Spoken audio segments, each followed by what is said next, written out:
Okay, guys, it's Mr. Finn again. I'm in the physics lab for another episode of Physics. We are going to discuss Newton's first law yet again. Now, I've got some props with me today. Remember the glasses from the previous demonstration. So these two glasses, there's a piece of paper in between the glasses. You can see that one's on bottom, one's on top.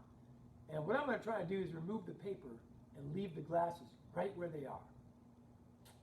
I'm going to have to move quick. And I don't have a broom or anything to help me out. This one's just going to all have to be quick. Just going to pull it so friction doesn't have a little time to act. Ready? Oh, it didn't work that time. Let's see if they can get it again. All right, stand up, Mr. Finn. Getting ready. Go. Getting ready to go. Boom! Ha-ha! That is victorious. Now, I wonder if we could do it the other way. What if we did it this way? Would it make any difference? All I can hear you thinking, Mr. Finn, it might be more difficult. Maybe you've got a greater surface area now. Wouldn't friction work with a bigger surface area? Wouldn't it work faster or better if you had more surface in which to contact? Maybe so. We'll get to that later. Let's check it out, though. Ready? Boom! 2 for 2. Newton's first law. Objects at rest tend to stay at rest. Objects in motion tend to stay in motion. Woo! All right, now, here comes the hard one. Coke bottle. Dollar bill.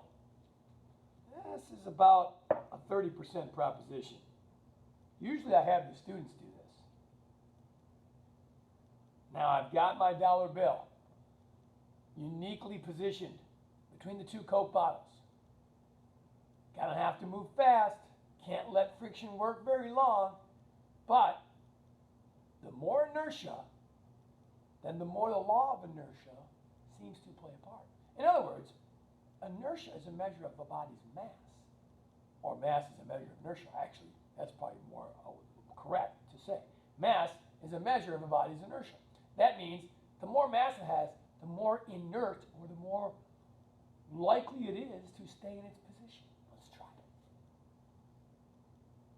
it. Almost! Did you see how close it was? Let's try it again.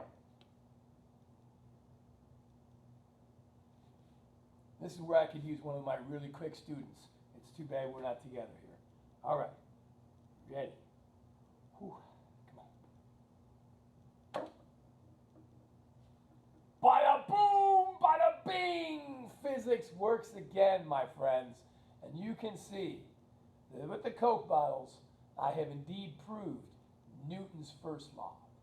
Objects at rest tend to stay at rest unless acted on by an outside unbalanced force. And here you go. Large Coke bottle doesn't move even when I pull the bill out. Okay, guys, that's it for now. Have a great day, and we'll see you next time.